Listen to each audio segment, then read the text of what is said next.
हित प्रेरणा चैनल में आप सभी श्रोता और दर्शकों को नमस्कार।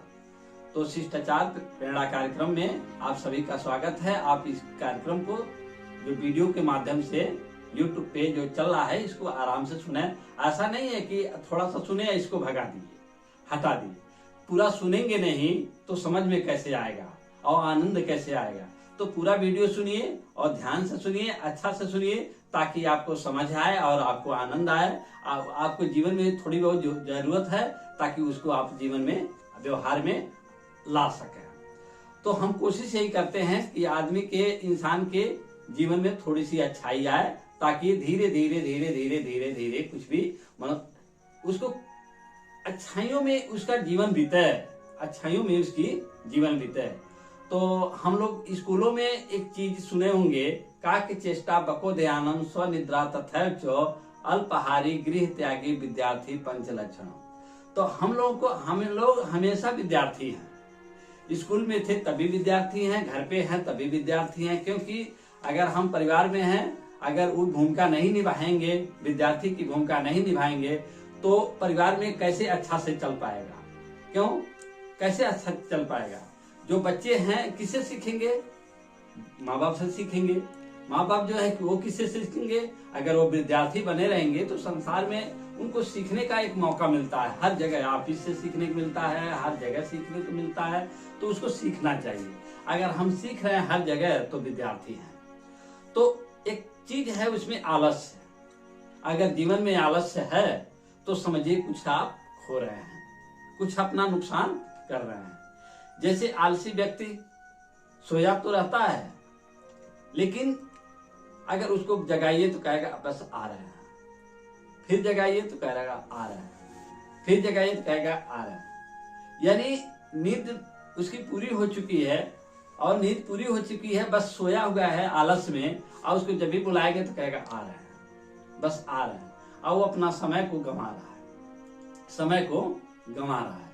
तो आलस एक ऐसा चीज है, सोना एक ऐसी चीज है, या तो सोने में गुजार दीजिए या तो जिंदगी को सोने जैसा चमका दीजिए।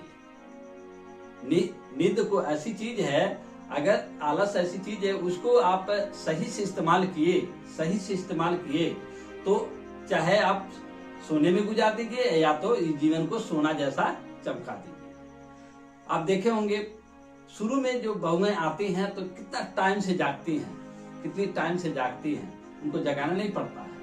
लेकिन जैसे जैसे जैसे कुछ साल बीतता है तो वो भी आलस करने लगती है, कोई भी व्यक्ति शुरू में बहुत अच्छा प्रदर्शन करता है, बहुत अच्छा कार्य करता है, लेकिन धीरे धीरे वो लापरवाह होने लगता है। तो ये लापरवाही कहाँ से आती है? जो भाव है उसको घटना नहीं चाहिए। जैसे हम एक कहानी दे रहे हैं आपको। एक बिल्ली थी, उसका एक बच्चा था। बिल्ली और उसका एक बच्चा था। तो बिल्ली क्या करती थी, अपने जब तक बच्चा छोटा रहता था तो शिकार करके लाती थी और उसको भोजन देती थी। तो कोई दिक्कत, जब बिल्ली का बच्चा बड़ा हो गया, बिल्ला बन गया, बड़ा बन गया, जवान हो गया, नौजवान हो गया, पूरा हिष्ट पुष्ट हो गया, वो काम करने लायक हो गया, तब भी बिल्ली पे आशा बनाए रखता था, निर्भर रखता था। उस पे कह लीजिए परजीवी, उसी पे भरोसा बनाए रखता था। तो जब बिल्ली लाती थी तो वो खाता था और लेटा रहता था, आराम करता था। ठीक इसी प्रकार से जब बिल्ली देख ली कि मेरा बच्चा अब कुछ कर नहीं रहा है, आलसी हो गया है, तो इसको सबक सिखाने की जरूरत है। तो उन्होंने गया शिकार करने, तो 2-3 दिन लेट कर दिया। 2-3 दिन लेट करने में इसको भूख लगी, इसकी हालत खराब हो गई। जब हालत खराब हो गई तब तक वो आ गई, शिकार करके दी, अपना भूख मिटाया, फिर गई तो फिर 2-4 दिन लेट कर दी। ऐसे वो निरंतर प्रक्रिया अपनाती रही। तो धीरे धीरे प्रक्रिया अपनाती रही तो इसके धीरे धीरे आशाएं और भरोसा टूटते गया, और ये मेहनत करते गया। उसके बाद एक दिन गया शिकार करने तो शिकार नहीं पाया, फिर गया शिकार करने तो शिकार नहीं पाया, फिर गया शिकार करने तो शिकार नहीं पाया। ऐसे 2-3 दिन गया, उसके बाद एक छोटा सा शिकार पाया। तो धीरे धीरे अभ्यास में माहिर हो गया। तो कहने का अर्थ ये है, हमारा कहने का उद्देश्य ये है कि जीवन में जब तक आलस है तो सफलता आपके पास ही है, लेकिन आप उसको आप उसको लाभ नहीं ले सकते। जैसे किताब है आपके पास, आपके सिर के पास ही है, आज आप लेटे हुए हैं, लेकिन उठा के पढ़ेंगे नहीं तो अब उसमें से कुछ मिलेगा थोड़े।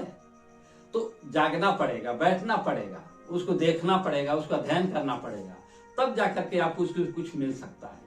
ठीक इसी प्रकार से आलस जो है, उसको आलस को त्यागना पड़ेगा। उसको जैसे नींद खुली, नींद पूरा हुआ, आप बिस्तर छोड़े, अपना मुंह धोए, हाथ धोए, स्नान किए, अपने काम पे निकल गए। जब काम पे निकल जाएंगे तो कुछ न कुछ आपको शरीर से रोग दूर होंगे, कुछ मिलेगा, सफलता जरूर मिलेगी। क्यों? परिश्रम एक ऐसी चाबी है जो सफलता के दरवाजे को खोल देती है। परिश्रम एक ऐसी चाबी जो सफलता के दरवाजे को खोल देती है। और आलस एक ऐसी चीज है, सफलता आपके पास ही है लेकिन लेने नहीं देती है। तो आप कोशिश करिए कि आप कोशिश बराबर करते रहिए कि ताकि आलस से आपको कमजोर न कर पाए, आलस आपको कमजोर न कर पाए।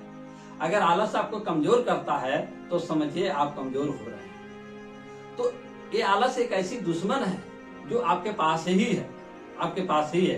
तो उससे आप बचिए, आप अपने जीवन में शिष्टाचार को अपनाइए, खुशियों को बढ़ाइए, आप अपने जीवन में आनंद से रहिए और कम से कम रोग तो दूर होंगे। अगर आलस त्यागेंगे तो आपको रोग तो दूर होंगे, और रोग दूर होंगे तो आपके पैसे बचेंगे, आपके समय बचेंगे, आपका बहुत सारा फायदा होगा, आपके चेहरे पे मुस्कान रहेगी, आपके चेहरे पे चमक रहेगी। तो आप सभी लोगों को मेरा नमस्कार, और शिष्टाचार को अपनाइए और आनंद लीजिए।